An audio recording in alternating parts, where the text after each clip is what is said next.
Hola, buenas tardes. Gracias por la paciencia. Vamos a dar inicio a la segunda mesa.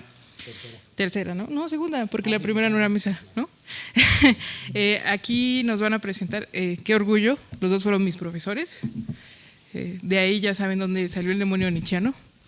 Y pues nada, les cuento la semblanza empieza la doctora Rebeca.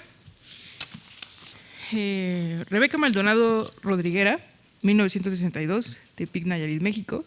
Es doctora en filosofía por la UNAM. Realizó sus estudios postdoctorales en el Instituto de Investigaciones Filológicas desde marzo de 2007 a marzo de 2009. Se ha desempeñado como profesora del Colegio de Filosofía desde 1997. Actualmente es profesora titular B de tiempo completo definitiva del área de Ontología y Metafísica en el Colegio de la Facultad de Filosofía de la UNAM. Es miembro del Sistema Nacional de Investigadores Nivel 2. Las áreas de su especialidad son la filosofía japonesa y el pensar del Erasmus de Martin Heidegger.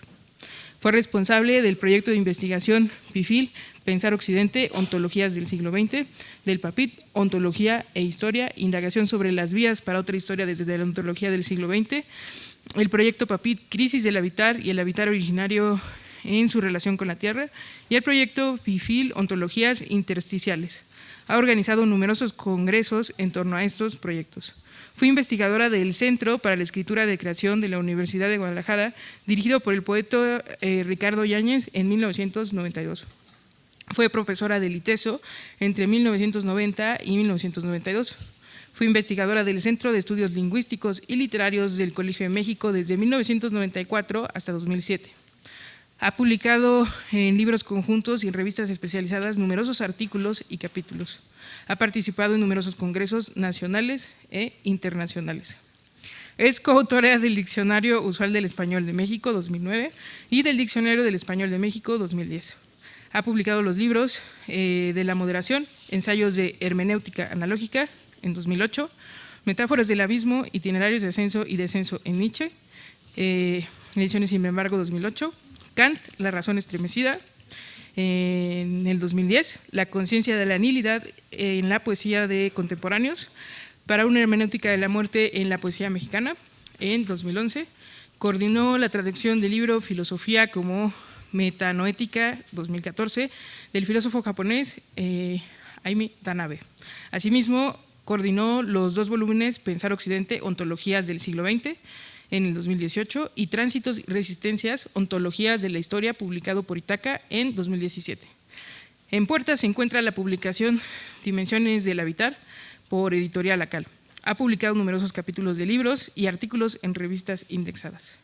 Ha sido profesora visitante del Nasan Institute of Religion and Culture de la Nasan University en Nagoya, Japón, y en la Universidad Pompeu Fabra.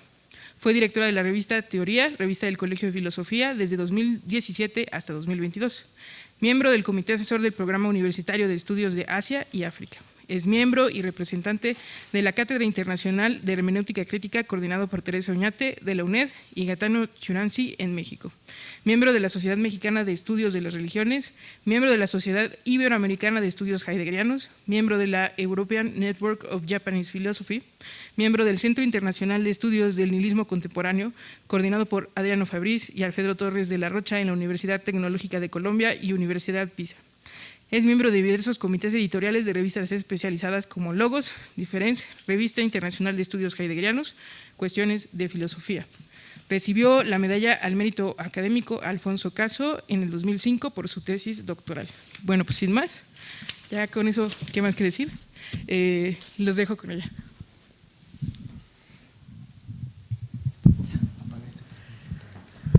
Bueno, muchísimas gracias por la invitación, Billy y Paulina. Pues es un placer estar en este espacio, que bueno, algo semejante sucedió hace 24 años, ¿no? Un congreso muy grande sobre Nietzsche, y que bueno, pues todos los nietzscheanos de la facultad participaron en él, pero en ese entonces todos nos dedicábamos a Nietzsche, ¿no? Entonces, este homenaje, pues espero que sea ya una manera de seguir celebrando su pensamiento. Bueno, yo lo que planteé fue un texto que se llama El lenguaje de la tierra, en Así habló Zaratustra. Y bueno, quiero decir que yo tenía un planteamiento previo que está en internet, que se llama Filosofía de la metáfora y filosofía metafórica en Nietzsche. Y bueno, se encuentra fácilmente, y lo que yo hice fue como replantearlo un poco, ¿sí? Fue como buscar otra cosa, ¿no? Fue como buscar otra cosa, sí. Entonces, bueno, Nietzsche, para quien lo lee, produce un efecto vivificante, porque da un portazo al resentimiento para crear un sentido de afirmación de la vida, de la afirmación de la tierra y del cuerpo. Nietzsche es el antídoto contra el idealismo. Durante décadas, en esta facultad se leía y se enseñaba Nietzsche en las clases de Juan Garzón Bates, Mercedes Garzón, Juliana González, Lisbeth Sagols, Crescenciano Grave, Ana María Martínez, Erika Lindig, Alberto Constante, Greta Rivara, Paulina Rivero, Josulanda, etcétera, ¿no? Y bueno, Billy López y Cuitláhuac provienen pues de todo ese ¿cómo se llama? Pues linaje de heideggerianos de la facultad, ¿no? De heideggerianos y heideggerianas. Volteamos a nuestro alrededor, adentro y fuera de esta facultad, y miramos la tierra convertida en estepa o en proceso de convertirse en un yermo, haciendo eco a la frase «el desierto crece» de Nietzsche, y que también creó una profunda huella en Heidegger, y advertimos que no se sigue leyendo a Nietzsche lo suficiente o que esa voz dejó de escucharse. Su voz sanadora del resentimiento, sanadora de la negación del cuerpo y de la vida, en ese santo decir sí y amén, en su concepto de bendición y su concepto de afirmación, es la que dice: la tierra es un hospital de hombres enfermos. Ese Nietzsche que luchaba contra la hospitalización de la tierra, contra la enfermedad de la conciencia, ese Nietzsche que tras la vuelta de siglo su palabra parece haber caído en el vacío, es el que vale la pena seguir escuchando. La filosofía es una voz preparadora, una voz que prepara el futuro, porque es en los filósofos y filósofas que está por lo por pensar. Incluso para Heidegger, Nietzsche es un filósofo del otro comienzo, es un filósofo del tránsito, y Nietzsche mismo sembró las semillas para el Heidegger de la Quere. La idea de ir más allá del hombre, hacia el superhombre, en el caso de Nietzsche, se convirtió en la transformación del animal rationale en ser ahí. Pensar el inicio y el valor de los valores se transformó en una confrontación con el pensar occidental y sus cursos históricos. Pensar la historia crítica monumental y anticuaria se transformó en pensar lo futuro desde lo sido en el presente. El lugar del abismo en Nietzsche se transformó en un sostenerse en el abismo como lugar de la fundación histórica. El pensar de los dioses de Nietzsche desde Dionisos se transformó en pensar el último dios. La crítica a Platón de Nietzsche como diferencia mundo sensible y mundo inteligible fue transformada como dominio de la idea, como inocultación y olvido del oculto. El nihilismo se transformó en nihilismo propio e impropio. El arte como lucha entre fuerzas devino acontecer de la verdad. Y el sentido de la tierra se transformó en cuaternidad, cielo, tierra, hombres y dioses. En suma, Heidegger pensó y repensó los motivos nietzscheanos y los coloca seriamente en lo por pensar. De todos los pensadores fue con quien Heidegger tuvo la confrontación más larga. Y desde mi perspectiva hemos de seguir pensando este mundo tan negador de la tierra, del cuerpo y la vida, y al mismo tiempo tan atenazado por los poderes decibles e indecibles, nos hacen seguir pensando qué pasa con nuestros instintos, qué pasa con la voluntad de voluntad. Nuestros instintos están alineados al cálculo y a la ordenación de todo, como pensaba Heidegger. Solo hay un destino desde el cual se pueda querer, como pensaba Junger y Heidegger. Sabemos que Nietzsche es un pensador de la tierra. Lees a Heidegger y encuentras que él también es un filósofo defensor de la tierra, y del territorio y del habitar en la tierra, de los lenguajes de la tierra, donde dicho habitar no solo dice tierra, sino además bajo el cielo ante los dioses y en la comunidad de los hombres. Su fenomenología de la cosa indicaría que en la copa de la consagración ahí van los roquedales, el agua, la lluvia y además el encuentro de los mortales con los divinos. Nietzsche, como dice Heidegger, es un portavoz.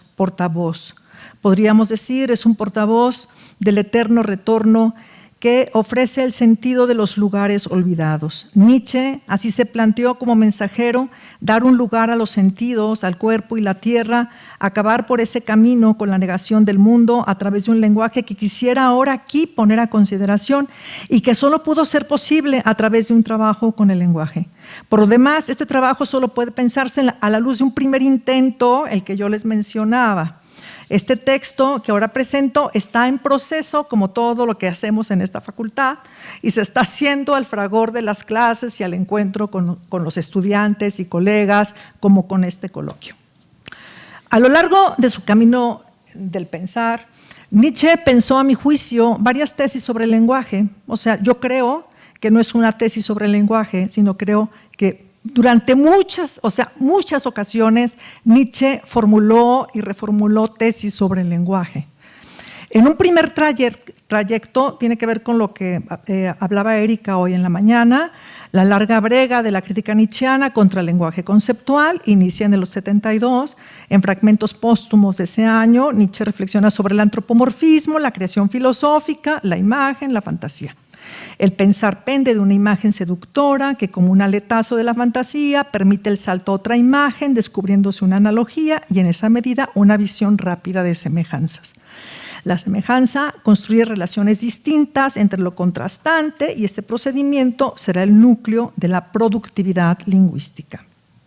Dice Nietzsche, la extraordinaria productividad del entendimiento es una vida en imágenes. El entendimiento selecciona una imagen que posteriormente da lugar a una nueva serie de imágenes. Por eso, el filósofo no es opuesto al artista, ni el artista al filósofo.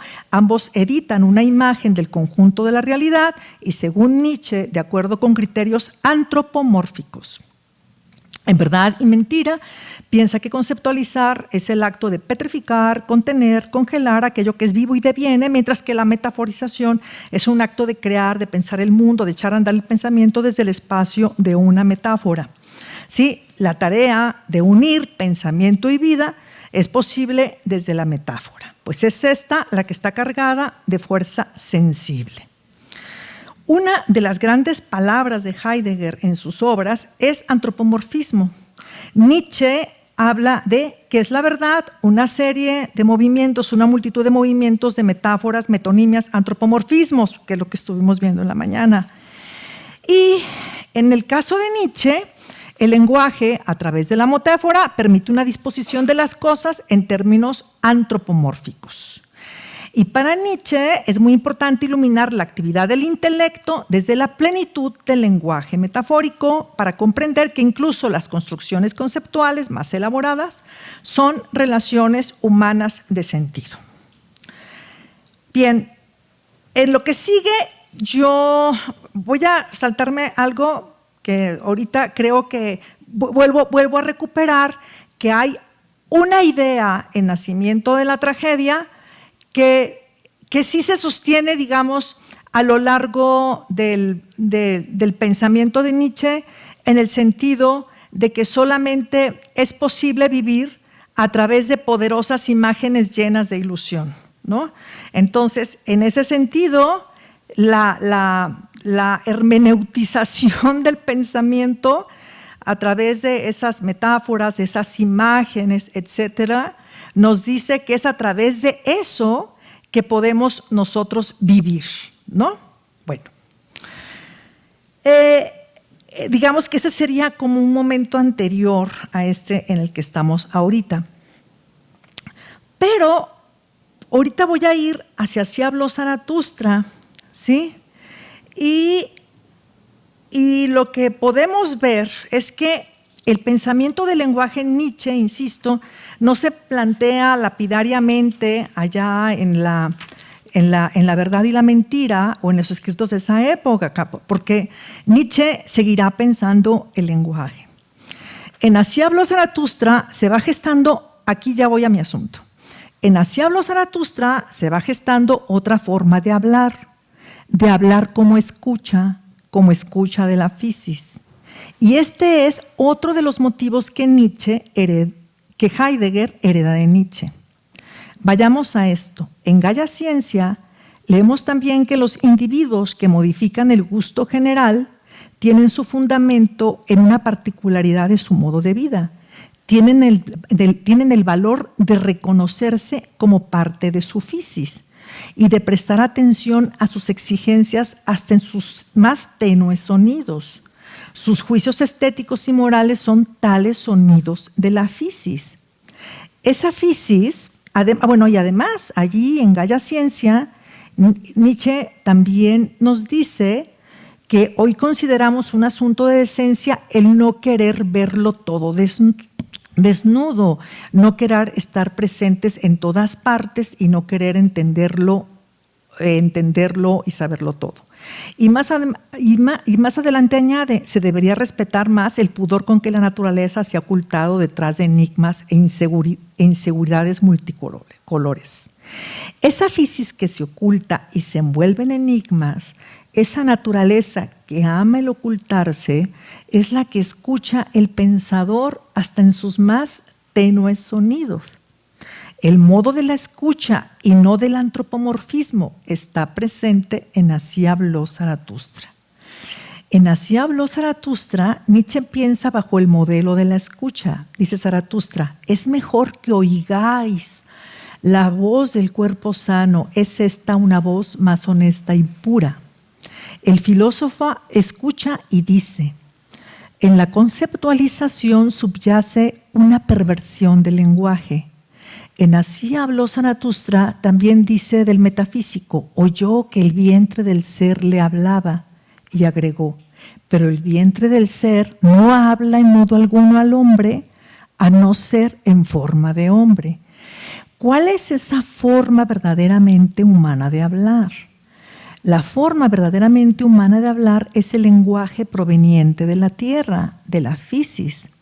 Además, la forma humana y originaria de hablar a la cual estaba experimentando Nietzsche en la escritura de Así habló Zaratustra, más allá de la imagen, esa manera de una tormenta que acaece, algo que nos acaece, nos apropia y nos expropia, esa manera de un Ereignis.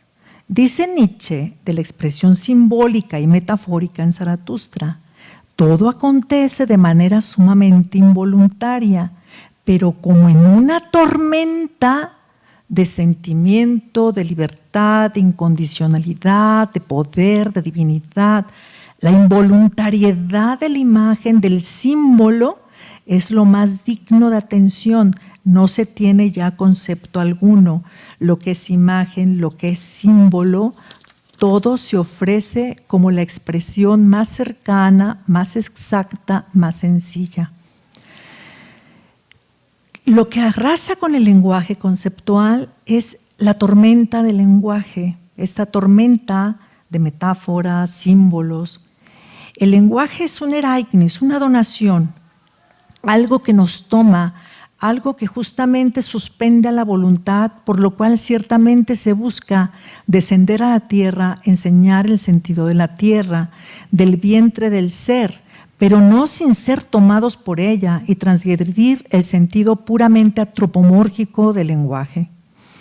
¿Acaso el sentido antropomórfico del lenguaje no deja de ser lo primordial para entender algo más que aún no alcanzamos a ver? En Así habló Zaratustra, más que pensar en términos antropomórficos, pensaría más bien que la tormenta del lenguaje que nos toma y nos adviene nos conduce a un lugar antes de la separación sujeto y objeto, donde las cosas mismas hablan. Así se reconstruye el nexo profundo entre naturaleza y espíritu, entre nuestra mente y las cosas, desde el mismo lugar de su proveniencia. En cambio, el lenguaje de la metafísica es una extravagancia, pues todo ser es difícil de demostrar. el lenguaje poético es el lenguaje de la tierra. Habla del cuerpo y continúa queriendo el cuerpo. La metáfora no es ni extraordinaria ni extravagante, es la vía unitiva de hablar, porque es la manera en que acaece en simultaneidad el yo y las cosas juntas. Es la forma de pensar con anterioridad a la separación del pensamiento y la vida desde la tormenta del lenguaje. Nishitani Keiji plantea que los fenómenos se revelan en sí mismos en el mundo de la naturaleza y la forma en que esa revelación tiene lugar es a modo de un temple de ánimo. En el caso del haiku, hay un caso del haiku, el fondo de la soledad cae el aguanieve. Aquí la tristeza es el lugar donde las cosas acontecen y es la manera en que acontecen las cosas. Así, las metáforas nietzscheanas en Antes de la salida del sol muestran no tanto un antropomorfismo, sino la manera en que las cosas y el sí mismo acontecen unísonamente desde un temple. O sea, lo que yo quisiera pensar es que no es como un antropomorfismo que aplico a las cosas, ¿no? Sino que es un modo de hablar en que las cosas y el sí mismo acontecen en simultaneidad. Y es que para Nishitani, los fenómenos naturales toman forma con los temples a través de lo que se presenta a la mirada y al oído o de aquello que llamamos percepciones. El lugar del caer del aguanieve es el lugar en que cae como una realidad absoluta. Antes de la salida del sol, fragmento de Zaratustra, cae en el lugar en que ese antes del amanecer acaece como realidad absoluta. Ese lugar es el temple de la serenidad. Es un lugar de subjetiva emoción y objetiva realidad en la cual nos establecemos por primera vez, dice Nishitani. Nietzsche también nos coloca en un ámbito anterior a la división interioridad y exterioridad, y es desocultado por el lenguaje. Esta aproximación poética implica un curso de indagación que nunca surge de la experiencia, sino que penetra a la fuente de la experiencia. Yo quisiera enunciar aquí una perspectiva no antropomórfica del lenguaje en Nietzsche a contrapelo del enunciado en Verdad y la mentira. En Antes de la salida del sol acontecen cosas inauditas. El cielo no habla, pero anuncia. El mar no habla, pero dice revelación.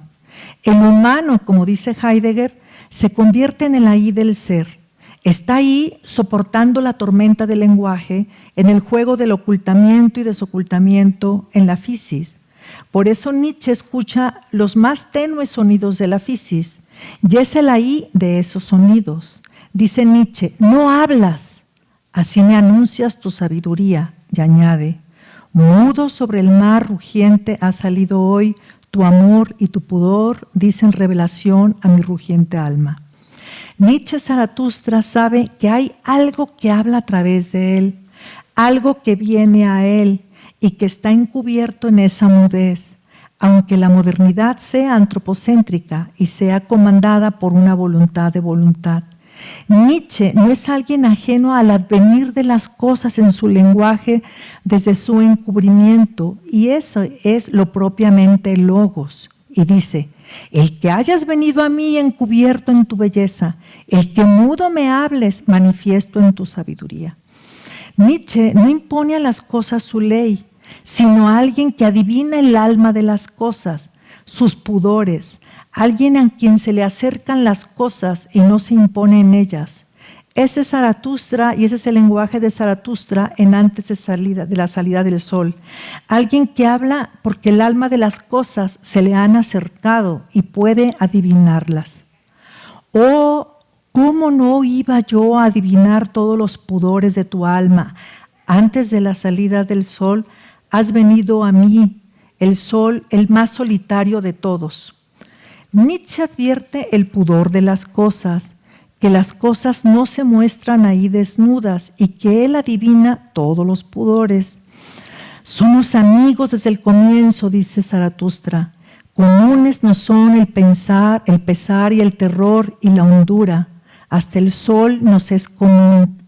Los amigos desde el comienzo alcanzan un acuerdo telúrico con el inicio, que es anterior a la separación.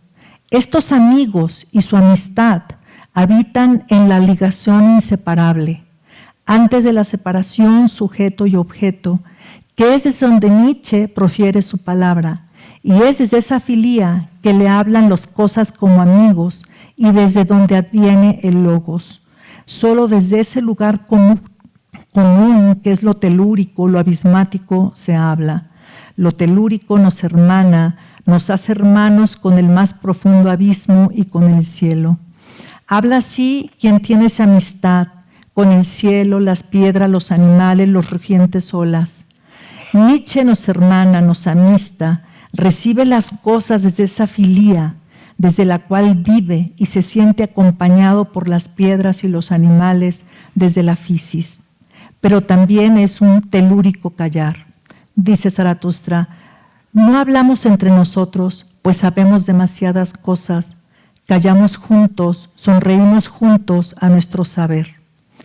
Para el filósofo de la tierra, es la tierra su alma gemela, muy lejos del antropomorfismo, que pone, dicta, impone. Dice al sol Nietzsche, ¿no eres tú la luz para mi fuego? ¿No tienes tú el alma gemela de mi conocimiento? Insisto, juntos es antes de la división sujeto y objeto, antes de la representación. Nietzsche puede decir, juntos aprendimos todos, juntos aprendimos a ascender por encima de nosotros hacia nosotros y a sonreír sin nubes. Con ello Nietzsche piensa como juntos esa perturidad, como esa mutua pertenencia, ese nudo del ser, ese cielo, ese claro, sin coacción, sin finalidad ni culpa. La piensa como sonrisa, como insisto, como lo representacional mismo, como apertura, como pura aceptación, como pura bendición. A sonreír sin nubes hacia abajo, desde ojos luminosos y desde una remota lejanía. Juntos en ese abismo de luz, en ese claro, es posible liberarlo libre de toda necesidad, desde ese otro ver, esa otra mirada sin coacción. Y todo mi caminar y subir montañas, una necesidad era tan solo, y un recurso del desvalido. Volar es lo único que mi entera voluntad quiere, volar dentro de ti. A quien odiaba yo más que a las nubes pasajeras con esos gatos de presa que furtivamente se deslizan, nos quitan a ti y a mí lo que nos es común, el inmenso e ilimitado decir sí y amén. Lo libre e ilimitado, liberado de la necesidad, dice sí a cada cosa, que es lo común, lo cual es el Evangelio de Zaratustra, decir sí y amén. Me pregunto si no hemos pasado demasiado rápido por ese decir sí y amén y por el sentido de la bendición, porque tiene que ver con el bien decir, lo cual supone otra actitud para con las cosas. Leemos, pero esta es mi bendición, estar yo sobre cada cosa como su cielo propio, como su techo redondo, como su campana azul y su eterna seguridad. Bienaventurado quien así bendice, estar sobre cada cosa, pero en tanto su cielo propio, su campana azul, su eterna seguridad, en tanto su propia mismidad, como su propio cobijo y resguardo, estar sobre cada cosa parado sobre el terruño de cada cosa, en su propia mismidad, en su propio fundamento, y solo de esa manera ser su cobijo y protección. Nishitani habla de algo que me parece esencial traerlo a colación, el logos sin límite. El logos sin límite es cuando se habla desde la mismidad y desde el terruño de las cosas. Entonces, estas se mueven ilimitadamente y no desde un imponer. Entendamos esto tanto como nos sea posible. ¿Qué dice Nishitani? Samadhi, dice, se aplica también al modo de ser de una cosa en sí misma cuando se ha afirmado en su propia posición. En este sentido, podemos llamar a ese modo ser samadhi. La forma de las cosas como son en su propio terruño es similar a la apariencia de las cosas en samadhi. Cuando Nietzsche dice estar sobre las cosas como su cielo propio, techo redondo y campana azul y su eterna seguridad, recuerda lo que dice Nishitani sobre el ser samadhi, se encuentra en su propio terruño. El decir sí de Nietzsche y el ser samadhi de Nishitani nos colocan en la mismidad de la cosa y la manera en que podemos estar en esa mismidad. Nishitani explica cuando Bacho dice el asunto del pino, apréndele del pino, y el del bambú, de la misma manera en que Nietzsche dice he prendido del cielo, está precisamente expresando la mismidad de una cosa, está expresando su ser samadhi, su recogimiento en sí mismo, está expresando que su ser es absoluto, tan absoluto como si el bambú o el pino o el antes del amanecer fueran el único hecho sobre el cielo y la tierra. Un ser samadhi penetra en todas las cosas y se convierte en hecho absoluto, en el ser mismo de las cosas. La poesía en Japón se expresa en ese campo. Pongo un ejemplo, el cual me lo da Yuriko Saito, un ejemplo verdadero de estar en un campo en que se bendice y se dice sí, y se está en un lugar donde las cosas se revelan como hechos absolutos. Dice Yuriko Saito: lo que es notorio de la sensibilidad estética japonesa hacia el ambiente es que aquello que de lo contrario puede pasar por incomodidad, insatisfacción o disgusto, frecuentemente es subsumido bajo la sombrilla de una atmósfera estéticamente positiva.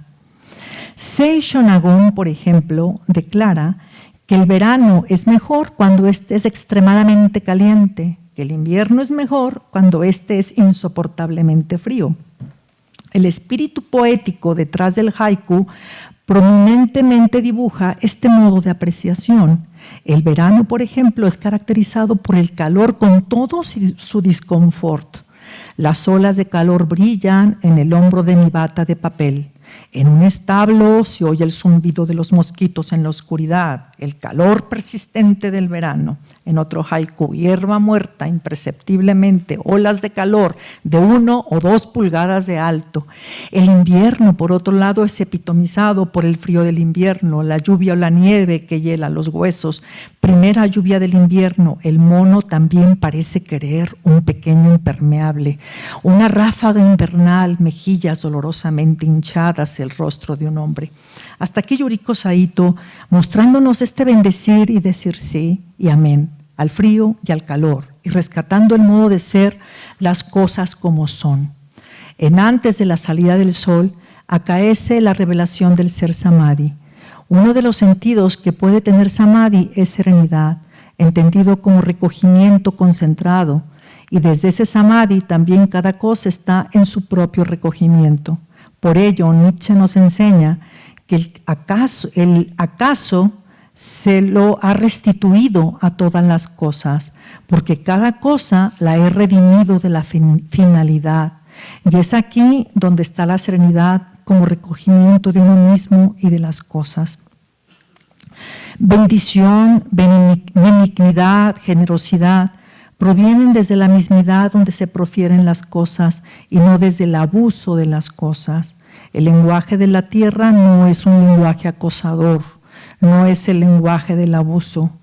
Qué seguro contemplaba mi sueño, este mundo finito, dice Zaratustra. Lo contemplaba no curioso, no indiscreto, no temeroso, no suplicante, como si una gran manzana se ofreciese a mi mano, una madura manzana de oro, aterciopelada, fresca y suave piel. Así se me ofrecía hoy el mundo. Habría otros momentos del pensar del lenguaje en Nietzsche, cuando la voluntad de poder se convierte en lo incondicionado, pero ese es otro momento. Por lo pronto, yo prefiero porque es aquí en el lenguaje como tormenta, advenimiento y proferir la palabra de la tierra, desde esa mismidad de las cosas, desde esa mismidad con la tierra, lo que se me ha hecho lo revelador en esta lectura, desde donde surge el solo decir sí y amén y el pensar no representacional. Muchas gracias.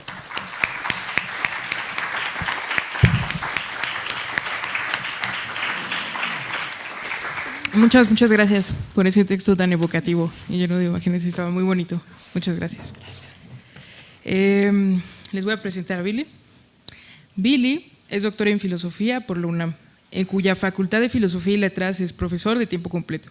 Sus líneas de investigación son ontología, hermenéutica, filosofía de la cultura y filosofía del lenguaje. Es miembro de la Cátedra Internacional de Hermenéutica Crítica y Crítica, con sede en Madrid. Coordina, junto con la maestra Alejandra Rivera, el grupo de investigación transversal sobre biopolítica y necropolítica en la UACM. Es tutor interno en el programa de maestría y doctorado en la filosofía de filosofía en la UNAM. Es miembro del Sistema Nacional de Investigadores y miembro del Consejo Editorial de Heterotopías, revista de estudios sobre la ciudad en la UACM. Es autor de Experiencia y Deseo, coautor de Ensayos Maquínicos, La escritura como acontecimiento, coordinador de Filosofía del lenguaje, Horizontes y Territorios, de Hermenéutica, Lenguaje y Violencia, Perspectivas en el siglo XXI, así como co-coordinador de Nomadismos biopolíticos, miradas en torno a la producción de vida y muerte en el mundo contemporáneo, y de narrativas bionecropolíticas, voces y discursividades contemporáneas en torno a la vida, la muerte y la violencia. Ha participado en numerosos congresos y publicaciones, tanto nacionales como internacionales. Muchas gracias, Dani. Muchas gracias a todas y a todos y a todes por estar acá. Tu texto, Rebe, sobre ese Nietzsche que dice sí y amén, me recordó a la pieza que nos puso Marco en la mañana, del Nietzsche afirmativo de la vida, sereno, ¿no? Calmo, que no es esta intempestividad, sino que es un ritmito, eso, sereno. Ay, muchas gracias, me gustó mucho. Bueno, yo no sabía si leer o no, pero sí voy a leer. Mi texto se llama Lenguaje y Transvaloración. A comienzos de 1871, previo a la aparición del nacimiento de la tragedia, Nietzsche escribe en lo que ahora conocemos como fragmentos póstumos la siguiente línea. Cito: mi filosofía es un platonismo invertido. La expresión que utiliza en alemán es umgedrehter Platonismus. 17 años más tarde, a mediados de 1888, es decir, en los meses de la constitución de sus últimas obras, comienzan los planes de Nietzsche para llevar a cabo un libro cuyo centro sería una transvaloración de todos los valores, que en alemán es Umwertung aller Werte. Entre la inversión y la transvaloración se teje un arco que abarca la producción entera del pensamiento filosófico de Nietzsche. Umgedrehen y Umwertung, ¿no? Es decir, voltear y transvalorar. En ambas palabras hay una vocación transformadora, remodeladora, reorganizadora, como en Umbilden, que es simplemente transformar.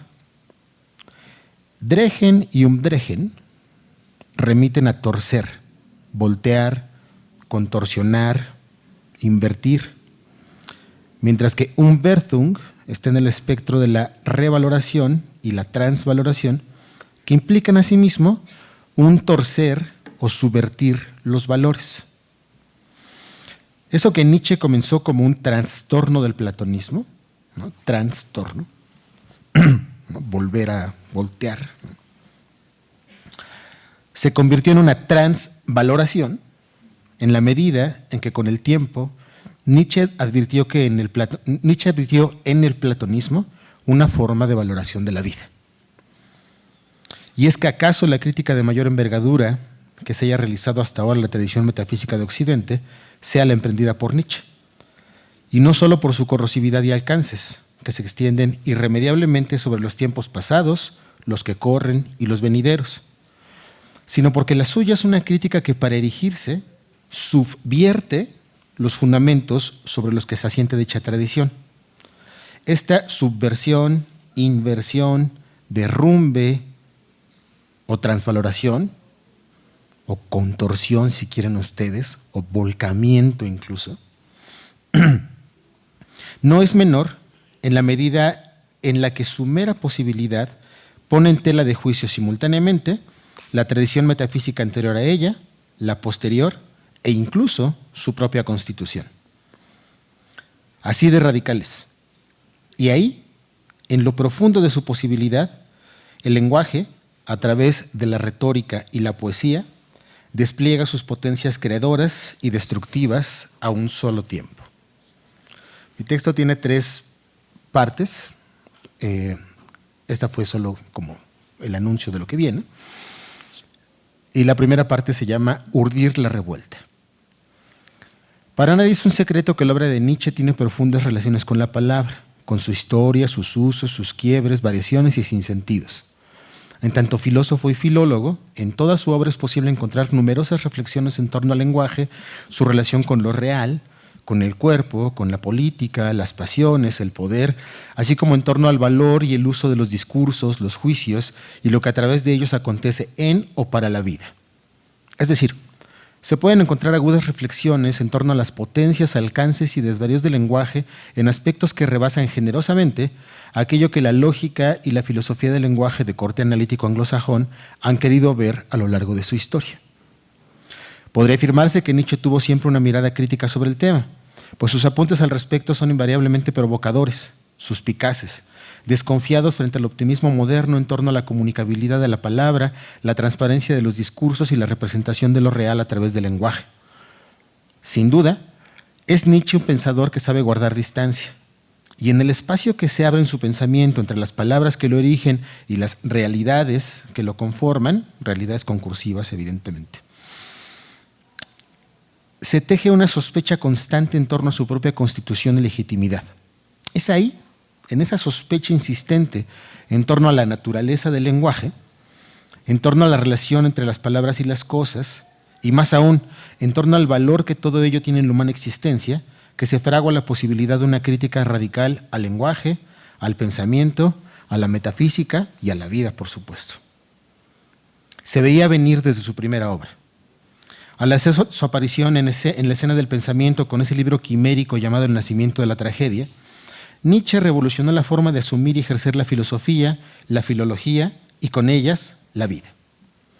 Dicha obra contiene en germen la gran mayoría de los temas a los que se enfrentaría a lo largo de su obra, urdido siempre con el más fino cuidado de la erudición, así como con la extravagancia e irreverencia de su genialidad. De entre ellos, hay 2 que vale la pena destacar aquí: su crítica a la metafísica y al lenguaje, en el nacimiento de la tragedia.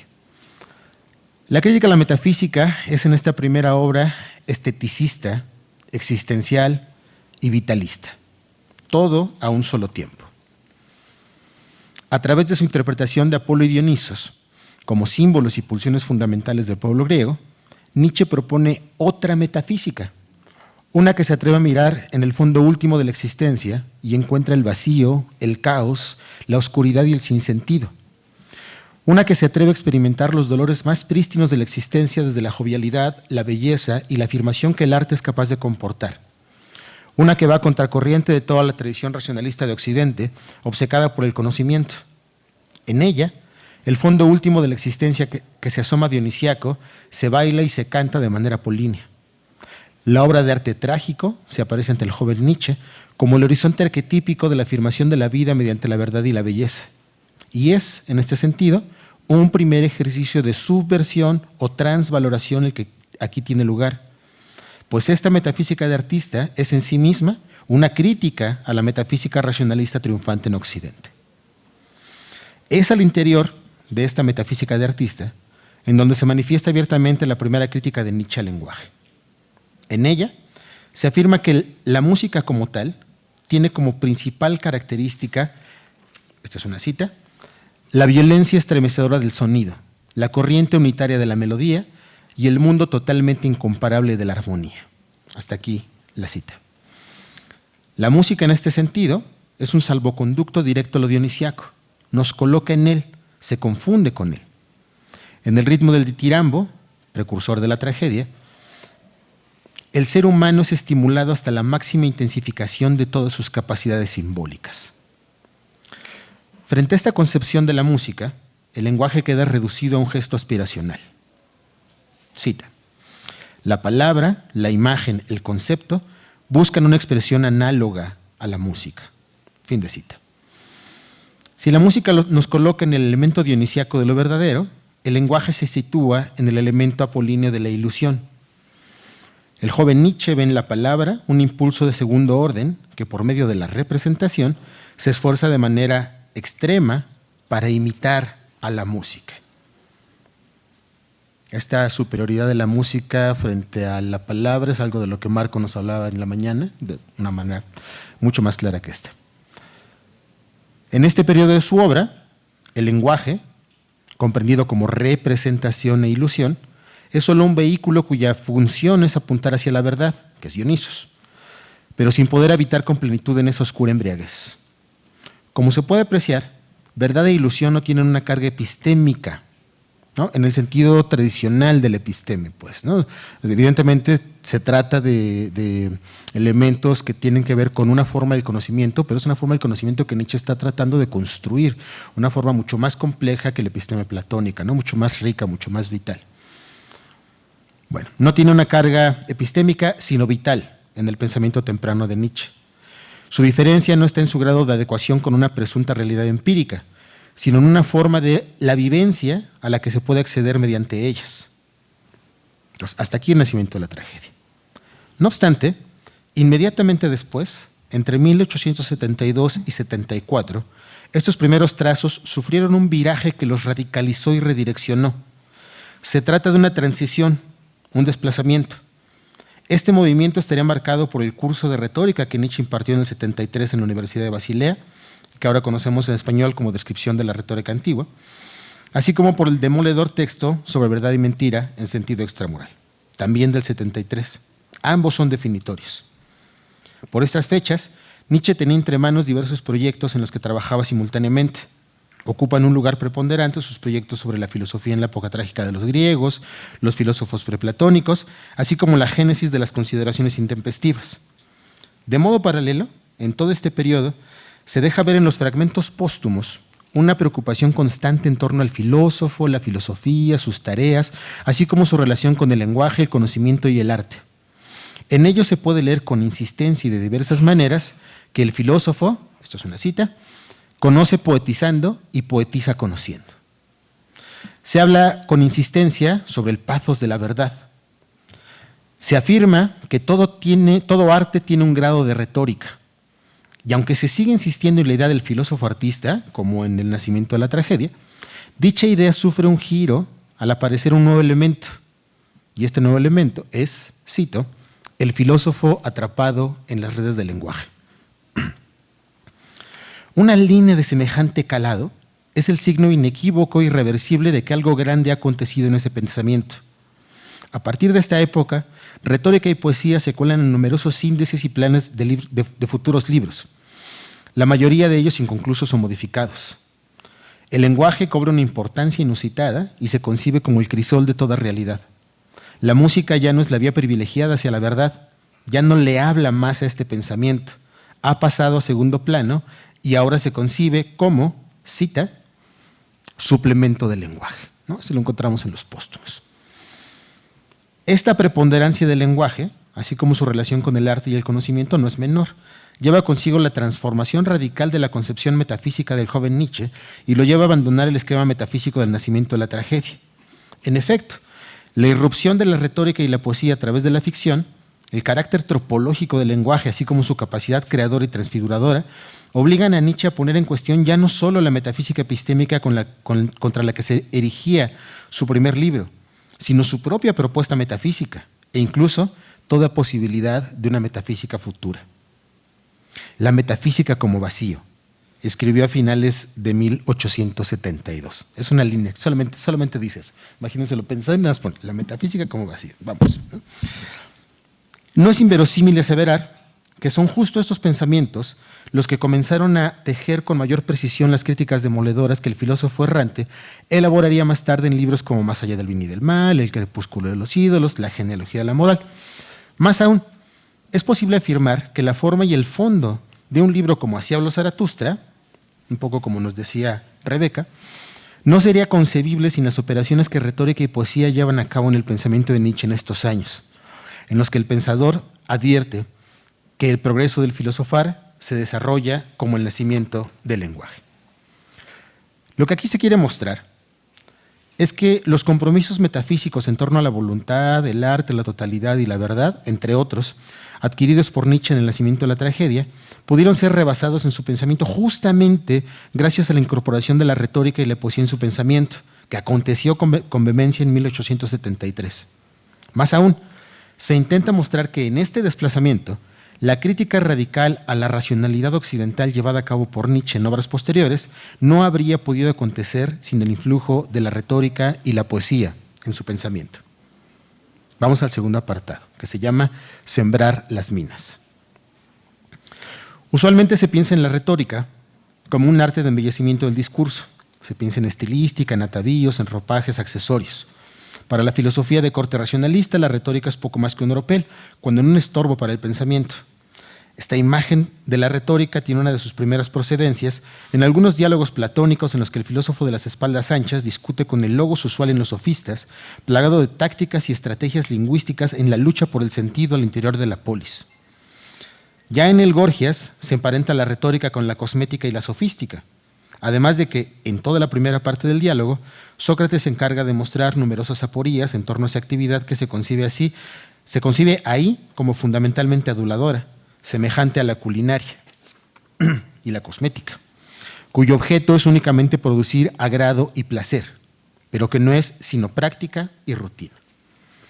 Esta imagen despectiva producida por un segmento del pensamiento platónico se complementa armoniosamente con lo que algunos pensadores de la Ilustración y la modernidad, como D'Alembert y Locke, sentenciaron sobre ella en el sentido de ser pueril, pedante y engañosa. Y si ustedes ven un poco, le pasa lo mismo a la poesía, ¿no? Con el mismo influjo platónico, ¿no? Sobre todo el Platón de la República, por ejemplo, ¿no? Es como el más radical, hace que tanto retórica como poesía para esta filosofía de corte racionalista no tengan mucho valor, ¿no? Y se busque la precisión de la palabra, ¿no? Los tecnicismos, el concepto, etc. Para esta forma de la racionalidad determinante, calculadora y previsora, retórica y poesía han representado siempre un juego, un entretenimiento, cuando no un peligro. En este sentido, ¿acaso Kant sea quien haya construido desde el espacio de su proyecto crítico la concepción más radical de ambas, al ponerlas en negocios con el entendimiento, pero sin que su discurrimiento pueda ser comprendido como un estricto trabajo de conocimiento, concediéndoles, diríase, sus derechos de existencia, mas no así facultad cognoscitiva alguna? Con la distinción tajante entre el juicio determinante y el juicio reflexionante de fondo, Kant puede afirmar que, y esta es una cita de Kant, las artes de la palabra son la retórica y el arte poético. Retórica es el arte de llevar a cabo un negocio del entendimiento como libre juego de la imaginación. Arte poético, el de conducir un juego libre de la imaginación como negocio del entendimiento. Vale la pena notar la precisión, no sin ausencia de involuntaria ironía, en el pensamiento de Kant, quien reconoce en retórica y arte poético dos actividades legítimas de la imaginación, mas de ninguna manera forma legal alguna del conocimiento. Es ahí, justo ahí, entre la legalidad y la legitimidad de las facultades humanas establecidas por la crítica kantiana, así como por entre la historia y las funciones históricas y políticas que retórica y poesía han tenido, que el pensamiento de Nietzsche se abre un espacio, y lo abre con una franca finalidad: reventar todo lo que esté a su alcance. Haciendo un uso irónico y un tanto desfachatado del fragmento de Kant citado líneas arriba, en el curso sobre retórica del año 73, Nietzsche aprovecha para pensar la retórica como juego, así lo dice literalmente. Se trata, no obstante, de un peculiar juego en el que los romanos pondrían de por medio la dignidad aristocrática del hombre de Estado, su práctica jurídica y su vida pública, de lo cual se desprende que sus grandes oradores eran poderosos jefes de partido.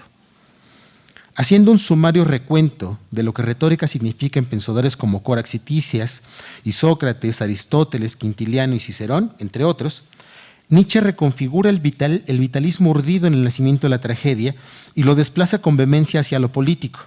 No se trata de algo nuevo, por supuesto, sino de un matiz, una precisión, un énfasis. Después de todo, la vida humana es inconcebible sin actividad gregaria.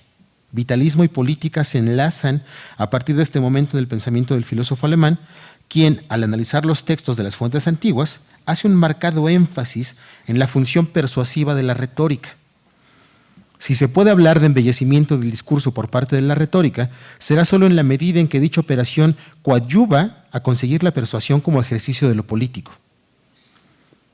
Apoyándose un poco todavía en Schopenhauer, Nietzsche concibe la retórica como una facultad para, y esta es una cita, hacer participar a los otros de nuestras opiniones y de nuestra manera de pensar en las cosas. Fin de cita. Lo cual implica ipso facto una especie de penetración de, otra cita, nuestros pensamientos en sus cabezas por medio de las palabras. Fin de cita. Se trata de la persuasión como operación política en la construcción de lo comunitario. La retórica está en el corazón de la relacionalidad entre los seres humanos, en tanto que su finalidad está colocada en hacer que el otro pueda participar del pensamiento propio. Y es precisamente esta convicción la que le permite pensarla no solo como un arte cosmético, sino como uno de los vínculos primordiales en el orden de lo político y lo social. Este recentramiento de lo político en el lenguaje es el que, por otra parte, le permite plantear el problema sobre verdad y mentira en sentido extramoral, en donde se afirma que el ser humano descansa sobre lo despiadado, lo codicioso, lo insaciable y lo asesino, en la indiferencia de su ignorancia. Gracias a esta concepción, se hace necesario un tratado de paz que haga posible la convivencia. No obstante, no se trata de inmediato de un acuerdo o reglamento, sino de su posibilidad que en principio está dada por el lenguaje mismo. Nietzsche ve en la palabra, en su comunicabilidad de facto, el primer paso hacia la construcción de este tratado, gracias a que a través de ella acontece una primera designación de las cosas uniformemente válida y obligatoria. Nombrar las cosas de la misma forma es aquello que constituye la comunidad. La palabra en este sentido nos da un mundo en común. Se trata de un proceso ontológico de creación de mundo, diríamos ontopolítico, de creación de mundo, de hacer que nuestra comprensión de algo penetre en alguien más, así como se trata también de que la comprensión de alguien más penetre en nosotros. Y entonces, en el nombrar, análogo al procedimiento retórico, nace la comunidad, al tener concepciones comunes. El primer sentido de la palabra es, en efecto, un sentido político. De esta forma, es claro que al asumir la convencionalidad del lenguaje se asume que aquello que se llama verdad no es sino el resultado de convenciones consolidadas por el poder legislativo del lenguaje. Esto significa, entre otras cosas, que las palabras que utilizamos para nombrar cosas, sentimientos, personas o lo que sea, son solo convenciones cuyo uso se ha consolidado socialmente a lo largo del tiempo y cuya fuerza vinculante depende precisamente de su inserción afortunada o desafortunada en los usos del lenguaje de cada comunidad. Dicho de otro modo, no hay una relación necesaria entre las palabras y las cosas. Y si esto es así, entonces no existe con propiedad un uso recto de las palabras más allá de la mera convención. Lo anterior implica que entre el sentido recto y el sentido figurado de las palabras no existe más que una diferencia de grado, pues no hay, estrictamente hablando, una relación necesaria entre significante y significado, es decir, entre palabra y su referencia. Esto es lo que le permite a Nietzsche afirmar que, cito, la retórica es un perfeccionamiento de los artificios presentes ya en el lenguaje. No hay ninguna naturalidad no retórica del lenguaje a la que se pueda apelar. El lenguaje mismo es el resultado de artes puramente retóricas. Hasta aquí Nietzsche. En la medida en la que aquello que transmite es una transposición, transferencia o traslado de un ámbito sensible a otro. Esto es lo que Nietzsche llama Übertragung, ¿no? Es una palabra para decir metáfora, es traslación, ¿no? Transposición. Hay que mirarlo con cuidado. Cuando alguien percibe algo mediante los sonidos, es decir, cuando se experimenta una sensación, lo que el cuerpo experimenta es en realidad una serie de impulsos o excitaciones nerviosas procedentes de alguno de los sentidos que tras un par de operaciones terminan construyendo experiencias mentales que se configuran como pensamientos. Lo que se experimenta como una percepción no es la cosa misma, sino su experiencia en nosotros a través de este proceso. Cuando se mira un árbol, no se experimenta el árbol, sino la percepción de ese árbol. El árbol, su en sí, si es que una cosa como eso existe, no está en quien lo percibe, solo su percepción constituida por estímulos nerviosos transformados en imagen. Por ello afirma Nietzsche que que conocemos una sola realidad, la de los pensamientos. Y agrega en este mismo fragmento para señalar la confusión, como si ellos fuesen la esencia de las cosas. Cuando se dice árbol, pues, no se señala estricto sensu al árbol que se tiene enfrente, sino a la percepción que de él se tiene. Pero este proceso es ignorado por el lenguaje cotidiano, quien se desenvuelve como si hubiera una relación necesaria e indubitable entre palabras y cosas, cuando lo que hay es, con mucha mayor certeza, una especie de sinestesia entre los sentidos en el que una percepción visual, táctil o de cualquier otro orden se metamorfosea en palabra. El ente frente al que se está se transforma en palabra en nuestro lenguaje. Lo que se tiene en este proceso es, pues, una transposición, esto otra vez es una cita de Nietzsche, una transposición continuada de la imagen recibida en 1000 metáforas, todas actuando. Este horizonte es el que le permite a Nietzsche afirmar contundentemente que el lenguaje, cito, designa tan solo las relaciones de las cosas con los seres humanos y para su expresión recurre a las metáforas más atrevidas. Un estímulo nervioso extrapolado en primer lugar en una imagen, primera metáfora. La imagen transformada a su vez en un sonido articulado, segunda metáfora. Y en cada caso, un salto total de esferas, adentrándose en otra completamente distinta y nueva. Así, hasta aquí Nietzsche. Así, esta complicada concepción del proceso lingüístico le permite ver en la elocutio, cuya parte fundamental está constituida por la electio de las figuras y los tropos a utilizarse en el discurso, no solo una parte fundamental de la retórica, sino una operación que acontece continuamente en todo discurso. Hay, en efecto, una suerte de metaforización ontológica que opera en todo lenguaje a cada momento por vía de la transposición. Los tropos usados en la retórica y en el lenguaje cotidiano, que también es retórico, operan ontológicamente en la asignación de palabras a cosas. El lenguaje a cada instante selecciona características que parecen relevantes en sus percepciones para aplicarlas por aquí y por allá, sin una lógica estricta y sin ningún apego a metodología alguna. También Marco nos hablaba en la mañana de esto y de cómo una palabra termina siendo una versión tremendamente empobrecida de fenómenos tremendamente múltiples, ¿no? Y también Erika nos hablaba de cómo en el lenguaje cotidiano todo el tiempo estamos metaforizando, ¿no? Decimos velas en lugar de barco, decimos olas en lugar de mar. Decimos que leemos a Nietzsche cuando no leemos a Nietzsche, ¿no? Leemos las obras escritas por Nietzsche que han sido reimpresas, traducidas, qué sé yo, ¿no? O sea, el asunto es darnos cuenta de que esta transposición, este uso retórico, está aconteciendo constantemente en el lenguaje.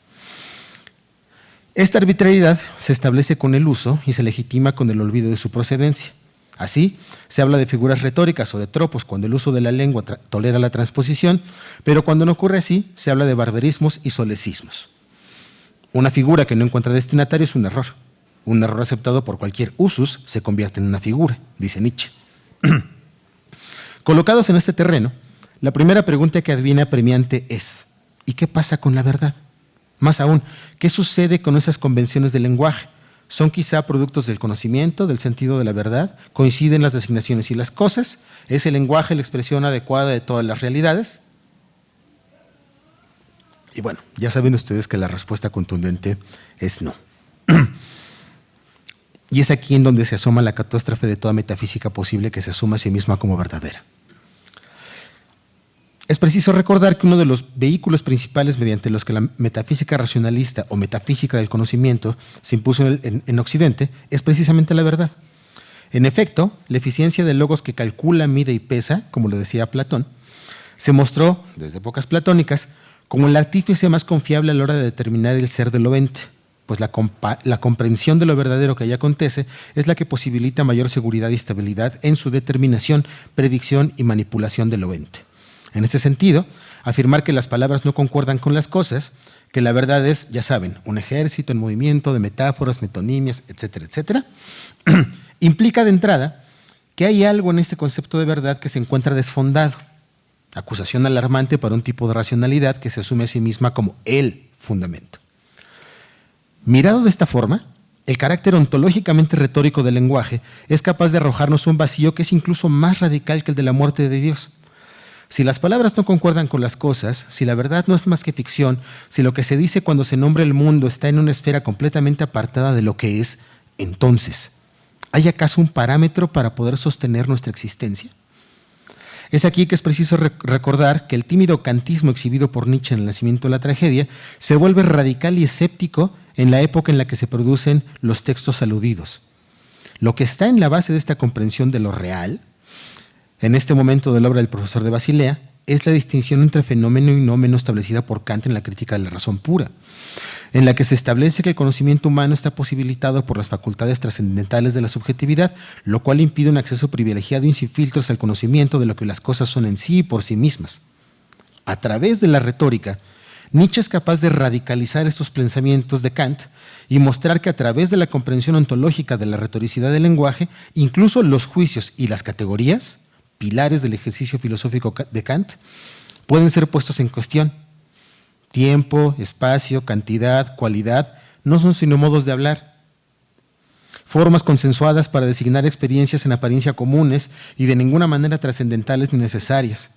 El edificio de los conceptos es en este sentido una imitación de las relaciones de tiempo, de espacio y de número sobre el suelo de las metáforas. Nietzsche es capaz de asumir que la verdad es solo humana, demasiado humana, pero a diferencia de Kant, está dispuesto a aceptar que esa característica le obliga a aceptar diferentes tipos de verdad y no intentar legitimar una sola, como sí hizo Kant, pues es capaz de advertir que hacerlo sería un flagrante y zozobrante contrasentido. La metafísica del conocimiento, pues, a través de esta consideración ontopolítica de la retórica, queda contundentemente refutada, ya no solo en sus efectos y inconveniencias, sino en el corazón de sus fundamentos. No obstante, el vacío que se abre es tan grande que no solo ella se desfunda, sino que incluso la metafísica planteada por Nietzsche en El nacimiento de la tragedia parece resquebrajarse, pues si las palabras no concuerdan con las cosas, ¿cuál sería la garantía de que los sintagmas Apolo y Dionisos signifiquen algo en realidad? Bien mirado, toda metafísica posible queda puesta en suspenso a través de estos discurrimientos. Nuevamente, la filosofía en apuros.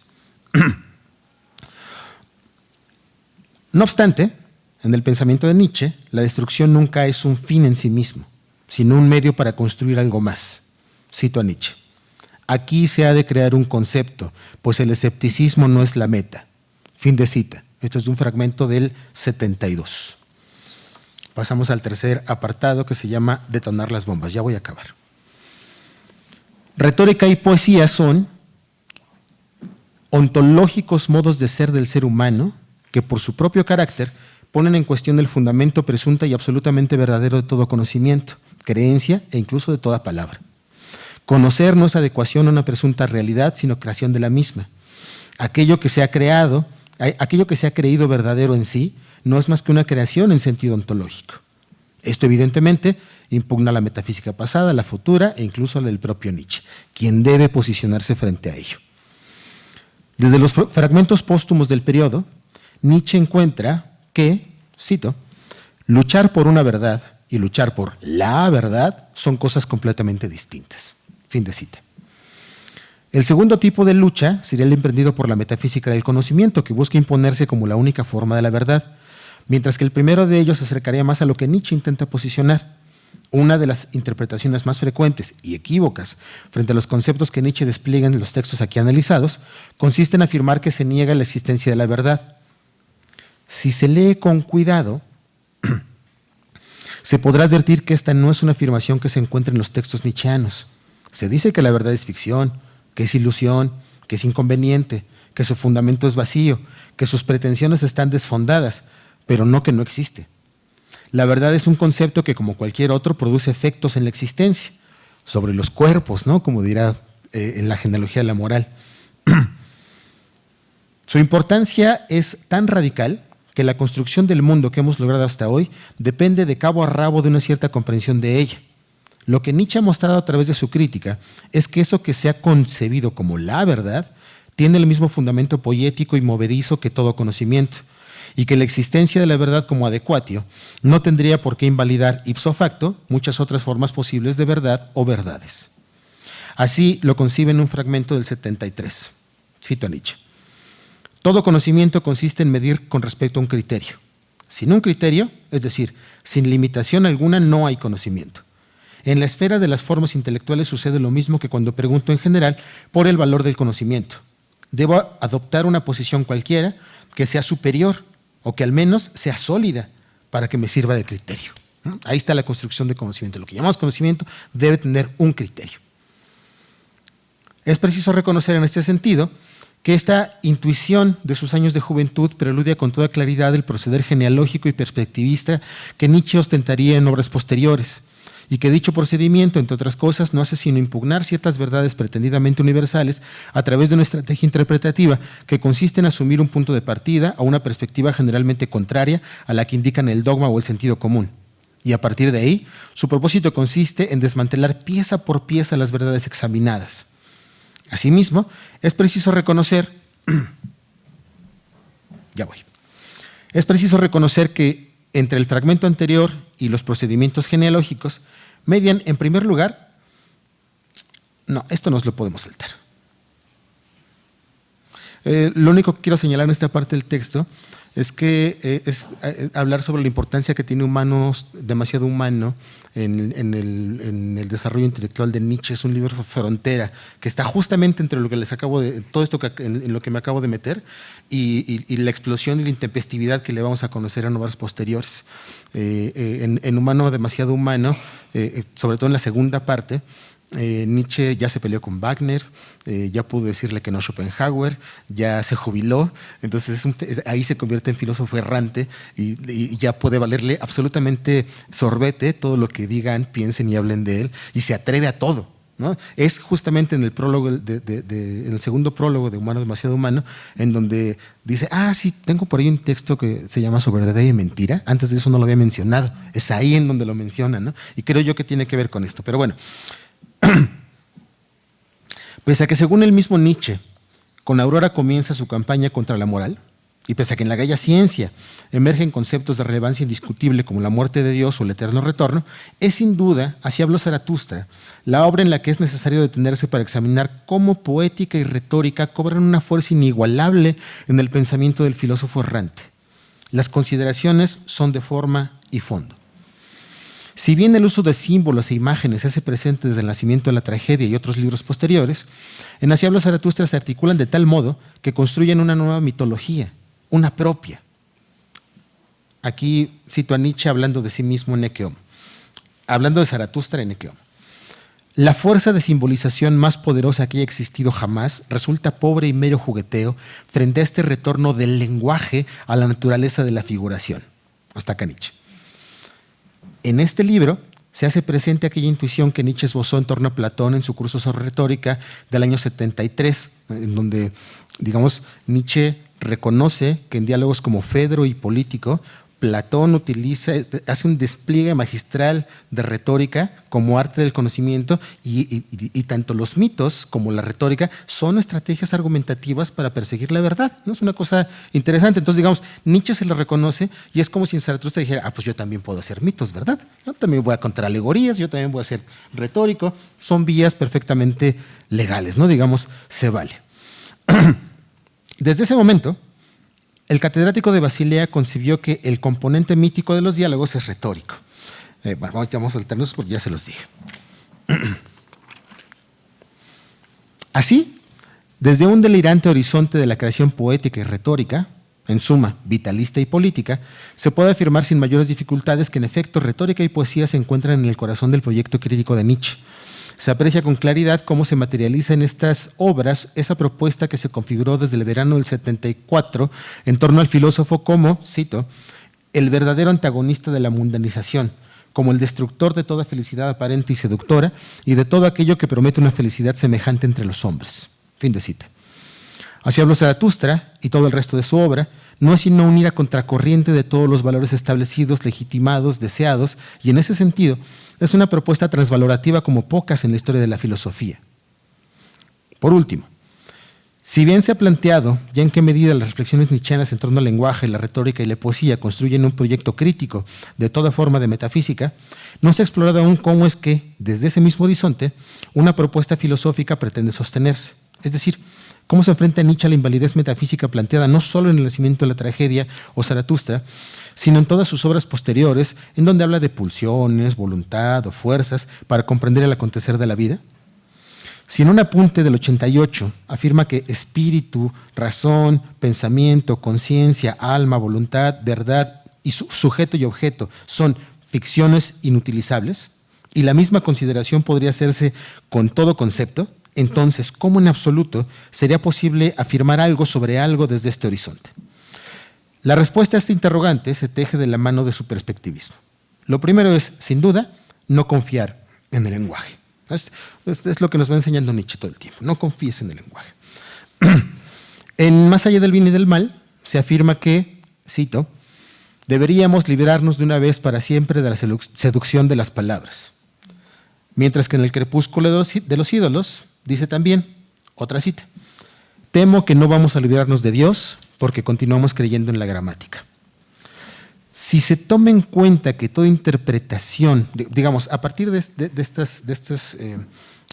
estos criterios en torno a la sospecha del lenguaje, Nietzsche, sobre todo en Más allá del bien y del mal, enseña argumentaciones para mostrar que su punto de partida, su criterio, es lo que él llama la vida, ¿no? Digamos, dice ya lo verdadero y lo falso ya no nos importa, ¿no? Lo que nos importa es la vida, es lo que se tiene que tomar como criterio para poder hacer interpretaciones, ¿no? Es justo en Más allá del bien y del mal en donde el asunto de la interpretación se vuelve muy relevante, ¿no? Digamos, se vuelve tema. No es que no estuviera ejecutado en otros libros de Nietzsche, por supuesto que está ejecutado, pero ahí lo hace tema. Bueno, si se toma en cuenta que toda interpretación es una forma de la creación, como todo conocimiento, se comprende con todo su poder el final del parágrafo 22 de Más allá del bien y del mal, que a la letra dice: suponiendo que también esto no sea más que interpretación, y seréis lo bastante impetuosos para hacer esta objeción, pues bien, tanto mejor. Así acaba el parágrafo 22 Nietzsche. Esta respuesta, como se puede advertir, está lejos de poder asumirse como apodíctica o indubitable. No científica, pues. Su propia confección lo impide. Es poética y profundamente retórica. En el espectro que se abre a partir de ella, caben todo tipo de interpretaciones posibles, incluso alguna que la cancele. He ahí su ironía y por ello su poder. Si se lee la propuesta filosófica de Nietzsche en este sentido, es posible, por una parte, advertir que los años del 72 al 74, en los que retórica y poesía invadieron su pensamiento, fueron cruciales para su propia definición.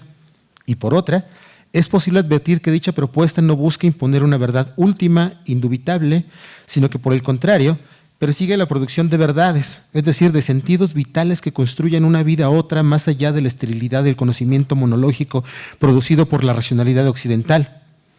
Dentro de esta propuesta, por supuesto, por una parte, no hay recetas, pero por otra, cabe su propia refutación. En este sentido, es conveniente, cada que sea posible, ser prudentes y seguir el consejo del propio Zaratustra. Esto es una cita.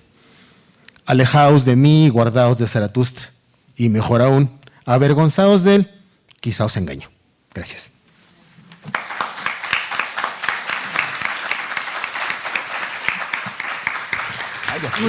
Muchas gracias, Billy. Como ven, ya el resultado del día hay muchos Nietzsches, ¿no? Me acuerdo que cuando entré a la carrera, la doctora Rivero Ver nos decía, hay muchos Nietzsches, no se enganchen, ¿no? Entonces, eso es lo divertido. Muchas gracias, qué recorrido tan puntual. Y pues este Nietzsche que Billy ha construido en la facultad, que es el Nietzsche político. Entonces, vamos a pasar a… Tiene procedencia. Sí, claro, que se ha construido como en grupo, claro, pero del que Billy ha sido más visible en su noción lingüística política.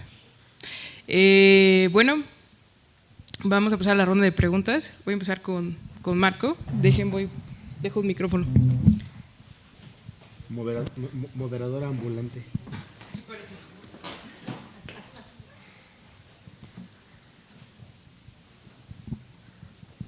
Tu Nietzsche Zen está bonito. Tu Nietzsche Zen está bonito. Me gusta. Bueno, muchas gracias a los dos. Me han encantado vuestras intervenciones, cada una a vuestro estilo, a mi peculiaridad. Y yo os permitiría, si me es posible, hacer una pregunta a cada uno. Las dos seguidas, ¿es posible o no? Porque si no… Sí, claro. Y ya digo que me ha encantado. Voy a empezar por el final, que lo tengo más cerca, la intervención de Billy. Muchas gracias, que me ha encantado. Y sobre todo ya al final, cuando tú has ido a ese punto problemático de cierto carácter de autocontradicción, autorrefutación del discurso nietzscheano, ¿no? Si todos son metáfora y todo producciones de ficciones, ¿no? Lo mismo que yo hago, ¿no? Es solo una ficción, ¿no? Y donde tú intentas buscar la solución en el perspectivismo nietzscheano, ¿no? En la cuestión de la pluralidad de interpretaciones, ¿no? Estar abierta a esa pluralidad, no buscar el cierre de una verdad, ¿no? Lo que pasa es que esto, y se ha discutido mucho en la biografía nietzscheana, ¿no? Choca mucho con, por ejemplo, cuando él hace su análisis del nihilismo, ¿no? Del nihilismo histórico europeo, de sus causas, ¿no? De la moral de rebaño, ¿no? La causa en el cristianismo, en el platonismo, ¿no? Se ha discutido mucho, ¿no? La cuestión de que ahí Nietzsche pretende una verdad objetiva. Evidentemente es una verdad revisable, se pueden hacer más puntos de vista, ¿no? Pero tiene una pretensión, ¿no? No es puramente una verdad y podrían ser otras. No. Él considera, por ejemplo, el Anticristo llega a decir que el cristianismo es una mentira. No es un automentirse una mentira. Es decir, hay un sentido ahí muy fuerte de verdad objetiva, ¿no? Parece ser que dentro de la variedad de interpretaciones hay unas más falsas que otras. Una especie de perspectivismo, algunos autores lo han querido aproximar a Leibniz, ¿no? Bueno, pues una posible solución, en el sentido de que una perspectiva más omniabarcante, que incluya más perspectivas, es superior, ¿no? Entonces, está ese punto problemático, ¿no? Que tú intentas resolver, ¿no? Pero no sé hasta qué punto, claro, con la cuestión de todo su análisis del nihilismo, ¿no? Y que yo creo que va conectado con otra cuestión, que es la siguiente. Como bien dices, todo este planteamiento del conocimiento como ficción, es decir, el carácter poético, la fuerza poética que luego ha tratado también Rebeca, ¿no? Culmina en el Zaratustra, ¿no? Culmina en el Zaratustra. Y es un proyecto que le viene de joven, ¿no? Pero ¿cómo es que luego del Zaratustra, luego no continúa el nivel del Zaratustra? Luego no vuelve a hacerlo de Zaratustra. Es verdad que su lenguaje sigue siendo con una fuerza de componente retórico y en parte poético muy fuerte, pero no es el Zaratustra. Desde este punto de vista, ¿cómo lo entenderías tú? ¿Que hay un regreso o quizás choca con esa pretensión de conocimiento más objetivo acerca de revelar el carácter de fuerza de los cuerpos, toda esta cuestión de la voluntad de poder, el análisis del nihilismo, o hay un momento de contradicción, de impasse, ¿no? En Nietzsche, ¿no? Porque si en la parte constructiva era hacer del conocimiento lo poético, ¿no? Sin embargo, ya no lo vuelve a hacer. No sé qué piensas tú de, ¿no? Esa sería la cuestión. Y ahora, si me permitís, paso a Rebeca y hago otra. Que me ha gustado mucho tu intervención, también por el estilo, por la exposición. Y yo aquí, Rebeca, lo que me ha encantado la cuestión de poner en preeminencia este Nietzsche que tú presentas del sí a la vida, la preeminencia de la escucha en el Zaratustra, me ha encantado, que además tiene que ver mucho con la música, el sonido. Se ha dicho muchas veces que el Zaratustra es música realmente, más que otra cosa, ¿no? Más que poesía incluso, ¿no? Y esta cuestión de la escucha, cuando tú decías antes de la salida del sol, ¿no? Aquello de la mudez, no, es decir, callad, no hace falta que habléis, ¿no? Lo estáis comunicando todo simplemente callando. De que se comunica más callando que hablando, y tú lo conectas con Nishitani. Y yo estaba pensando en Lao Tzu, en el Tao Te Ching, que parece literal del Tao Te Ching, ¿no? Se dice más callando que hablando, casi parece literal, ¿no? Y te iba a preguntar una cosa, pero claro, tú sabes que en el taoísmo está la cuestión del vacío. La escucha, al final, es más escucha, dejar que suene, no ir ahí a apresar, dejarlo. Sí, pero luego, por otro lado, además es escucha del vacío. Como, te voy a devolver la pregunta que tú me hacías, te la voy a devolver. Con John Cage, ¿no? Que quizá en Nishitani no aparezca tanto, aparece más el budismo zen sí aparece, ¿no? Es escucha del vacío. Claro, un vacío que incluso en Nietzsche tiene carácter existencial, tiene que ver con el nihilismo, un nihilismo histórico, no tanto, el taoísmo es más bien, digamos, es existencial global, mientras que sabemos que Nietzsche más bien es el vacío de nuestra existencia occidental, contemporánea, ¿no?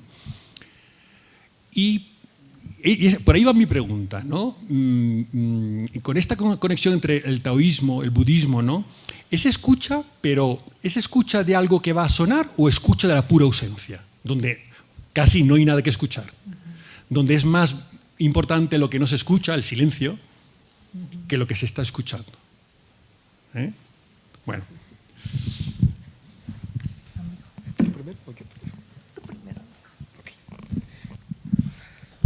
Ay, sí, muchas gracias, Marco. Sí, fíjate que yo he visto esta insistencia en Nietzsche por la verdad más que en sus textos sobre el nihilismo, en un texto tan hermoso como La genealogía de la moral, ¿no? Ahí insiste una y otra vez en la verdad, ¿no? En la verdadera historia de la moral, en lo realmente sucedido. Y me ha costado mucho trabajo lidiar con ello desde esta lectura que hago, ¿no? Evidentemente. Pero creo que la clave está justamente en esto que les mencionaba, en torno al criterio. Es decir, creo que Nietzsche tiene muy claro que todo conocimiento opera con base en el establecimiento de un criterio, ¿no? Entonces, en ese sentido, efectivamente, ¿no? El conocimiento definido por la episteme ha sabido construir sus propios criterios y son tan fuertes que se comprueban, ¿no? que diseñan el mundo que tenemos, pues. Pero el hecho de que ese conocimiento sea eficiente, nos permita manipular el mundo, etcétera, no significa que deje de ser metafórico, ¿no? Entonces, cuando se va a hablar de la historia realmente acontecida en la genealogía de la moral, creo que justamente lo que está tratando de mostrar es una cierta forma de hacer el ejercicio de la historia desde el examen de los textos. Creo que tiene un método que después Foucault le transcribe muy a la letra, ¿no?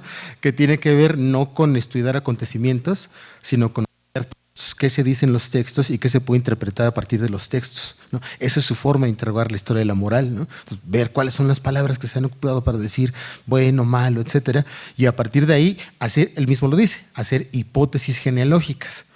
Y este asunto de hacer hipótesis genealógicas pasa a veces por la deliberada disrupción de decir, voy a colocar en lugar de un error, otro error, a ver qué pasa. Y es una cosa muy experimental que tiene Nietzsche, creo yo, y creo que esto se complementa mucho con… a ver, solo para finalizar esta primera parte. Me parece que cuando Nietzsche habla de… Cuando alcanzamos a percibir una cierta búsqueda de algo real o de algo objetivo, algo efectivamente existente en Nietzsche, debemos tener claro que él tiene perfectamente claro desde qué criterio está hablando para hacer esa presunción. Eso por una parte, para hacer esa presunción de verdad o de objetividad, ¿no? Ahora bien, eso creo que se confluye muy bien con lo segundo que me preguntabas, ¿no? Se me ocurren dos cosas. Uno, seguir el itinerario que el mismo Nietzsche hace, ¿no? Dice, a ver, yo escribí Más allá del bien y del mal porque la gente no le entendió a Zaratustra. Entonces voy a explicarles de qué se trata, ¿no? Entonces vamos a experimentar con otros registros, vamos a hacer aforismos, vamos a hacer mini ensayos, vamos a hacer prosa poética, en fin, para ver si así les entra mejor. Pero resulta que tampoco le entienden. Pues entonces vamos a construir la genealogía de la moral, ahí va a estar más claro, ¿no? Y fíjate, ¿no? Es el procedimiento que hace. Cada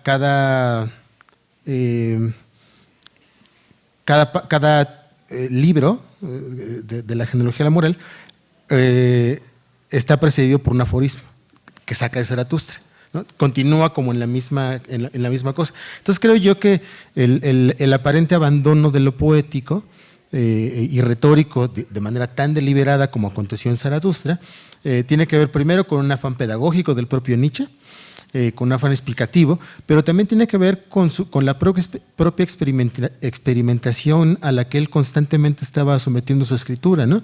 Además, están por ahí los ditiramos de Dionisos, ¿no? Que es donde vuelve un poquito a la poesía, aunque sí, efectivamente, no de manera tan monumental como en Zaratustra.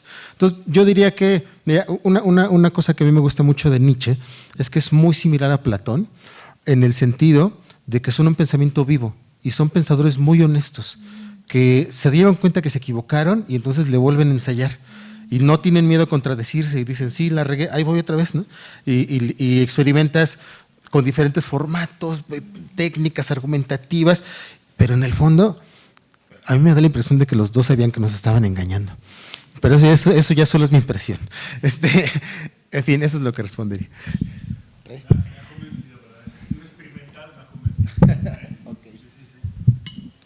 Bueno, es que me siento un poco confundida porque quisiera platicar con Billy también. Platiquemos todos. Quisiera también comentar el trabajo de Billy y tu pregunta que le hiciste. Pero creo que realmente en este momento y desde donde yo quise leer Así habló Zaratustra, lo hice desde una resonancia, desde aportes a la filosofía, desde Dacer Aignis, desde todo eso, porque el silencio en esos textos es muy importante. Es el claro del advenir, ¿no? El silencio. Entonces, no es una… Y dice, bueno, Heidegger habla muy bien de esto, de que como que se reprime, ¿no?, la falta de palabra, porque siempre pensamos el lenguaje desde el lenguaje y no desde la falta de palabra y desde el silencio. Entonces, yo la verdad, como todo esto fue tan de pronto y estuve haciendo otras cosas, creo que esto sí hubiera requerido un pensar el silencio, sí, en Así habló Zaratustra, porque es allí donde se va preparando la palabra, ¿no? Lo que él tiene que decir desde no poder decirlo, ¿no?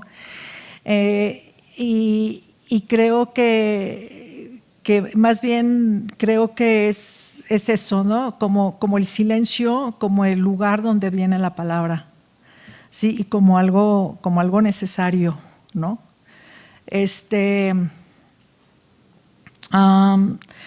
Pero bueno, yo como soy le tengo horror a la representación y al pensamiento calculador, manipulador, todo eso, porque así me eduqué y así me formé en esta facultad y así fui toda mi vida, ¿sí?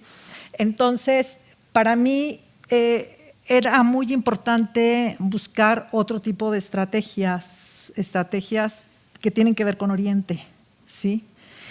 Y en ese buscar otras estrategias, pues para mí Nishitani ha sido muy importante porque él piensa y Nishida piensa y toda esa saga piensa, ¿no?, que hay un momento arrepresentacional, ¿sí? Y es donde no hay división sujeto-objeto. Todo lo demás viene después, pero cuando alguien está tocando piano y es eso, o sea, no hay una representación ahí. O cuando alguien está escalando en el muro o en el cerro, no está pensando, esto es un cerro, ¿sí me entienden? Si no, se convierte en cerro. Entonces, esto que es como que lo que está en la experiencia más cotidiana es muy importante, ¿no? Entonces, me parecería que en Nietzsche algo así está sucediendo cuando quiere expresar algo donde cada cosa sea esa cosa, ¿no? Y el compromiso de que como humano de venir la campana y el cielo de esa cosa, ¿no? Y bueno, y no quiero hablar de las infinitas resonancias protectivas, protectoras y todo eso que implica eso, decir, estar en cada cosa en su singularidad, ¿no? Y todo el sentido de aperturidad que tiene eso, es decir, estar abierto a cada cosa, ¿no? Y ser el cielo de cada cosa. me parece que es como una sugerencia muy importante, algo que me resuena, ¿no? Para hablar de otra forma de apertura, ¿no? Y un decir, y un bien decir, y un santo decir, ¿no? Eso me parece, el santo decir, creo que por allí me está hablando, o sea, ¿cómo se puede ir por allí, ¿no? Pero no puedo decir que todo esto sea Nietzsche, que todo esto sean todas las obras de Nietzsche, sino, pues son momentos, son refulgencias que acontecen en los textos y que uno capta eso y que se le vuelve absoluto, ¿no? O sea, pero yo no pretendería, ¿no?, que esto es todo Nietzsche, ¿no? Yo también creo que el Nietzsche posterior, que me parece una lectura muy importante, pues es una lectura de la crítica de la razón pura, de los ideales de la razón y de las ficciones lógicas y de, ¿no?, cómo todos estos ideales de la razón se transforman en ficciones lógicas, en ideales ascéticos, y como bien dice Deleuze, la genealogía de la moral es una nueva crítica de la razón pura, ¿no? En ese sentido, ¿no?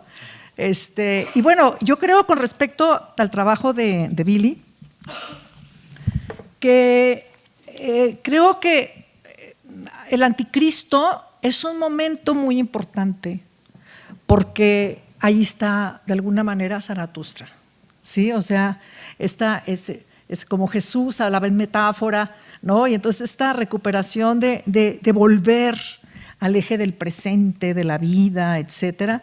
Entonces hay un valor de la verdad que es pragmático, ¿sí? Es aquello que hace resonancia en la vida y que transforma la vida y que crea otro, digamos, ¿cómo podríamos decir? Un cotidiano vivir, ¿no? Creo que eso es lo que le está pasando a Nietzsche en el Anticristo, ¿no? Con esta nueva lectura de Jesús, ¿no? De la figura de Jesús, ¿no? No sé, pero muy importante eso que trabajas. Ok. Bueno, nos da tiempo de una pregunta más, no muy larga, y pues ya nos despedimos de una vez porque todo el mundo sale corriendo. Los invitamos mañana a la mesa 3, 4 y la conferencia magistral de clausura. Empezamos a partir de las 10 de la mañana y como pues ahí ya les puse el horario, acabamos a las 6. Si nos pueden acompañar estaría muy bonito. Y ya con eso hecho, ahí tiene el letrero. ¿Alguien quiere preguntar algo?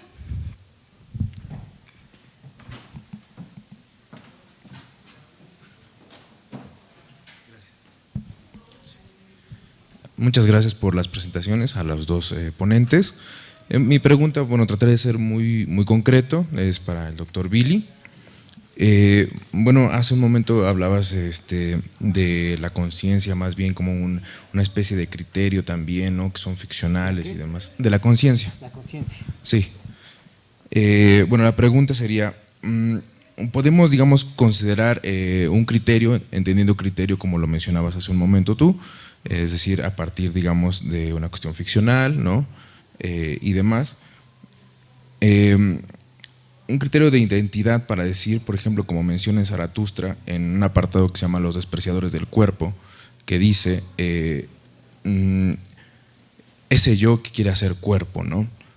En ese apartado, cuando habla del yo, es decir, también suponiendo, digamos, que participe ese yo de una conciencia, ¿qué sería, digamos, ese criterio para decir yo?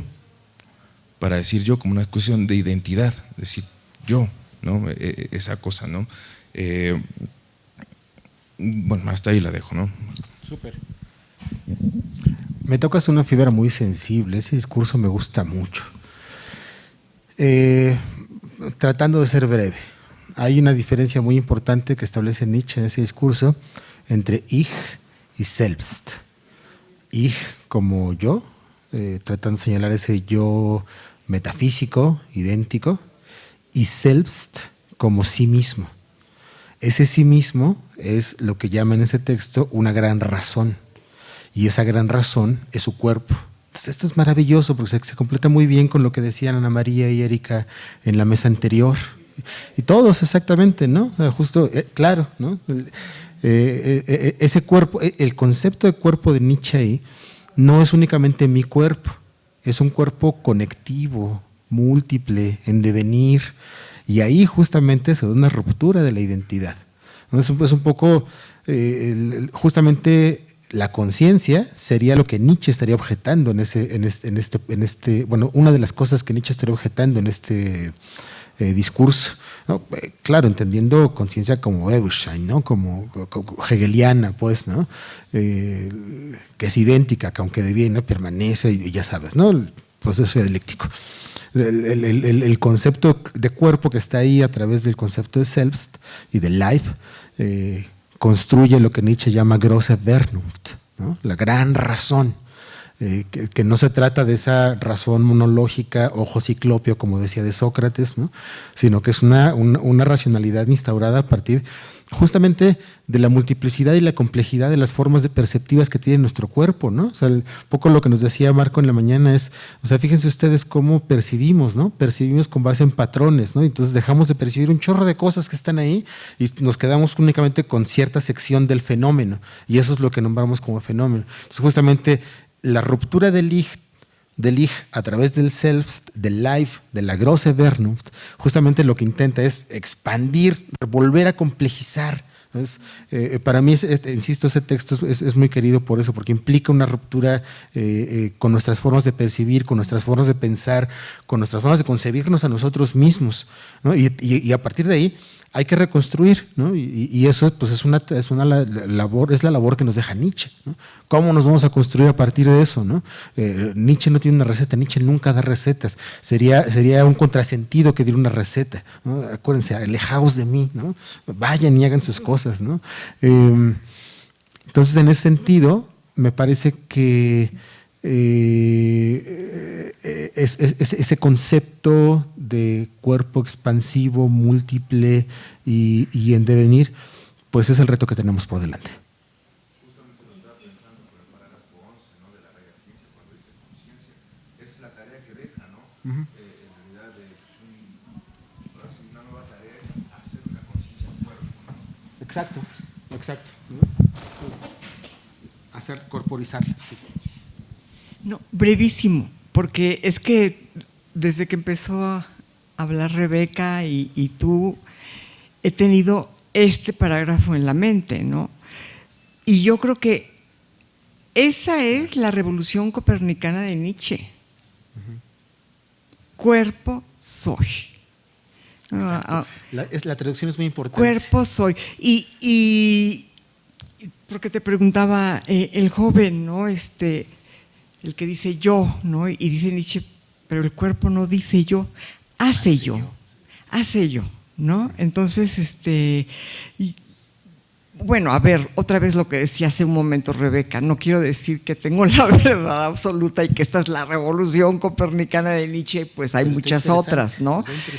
Pero sí, el concepto de cuerpo y todo lo que dijiste ahorita y todo lo que dice Nietzsche en cuanto a la conformación de la gran razón como cuerpo, híjole, me parece que de veras demanda mucho del que trata de entenderlo, ¿no? Porque hemos vivido en una sociedad en la que hemos dicho muchas cosas menos cuerpo soy, ¿no? Dice Jäger, logos encarnado, psique encarnada, de esa tradición dualista venimos, ¿no? Entonces, que alguien te tome de los hombros, te sacude y te diga eres cuerpo, creo que toma mucho que caigan todos esos 20, ¿no? Perdón, no me podía quedar. No, por supuesto, gracias. Pues bueno, ya con esto, perdón, ya cerramos, gracias a todos. Pues si pueden, nos vemos mañana. Muchas gracias. Gracias.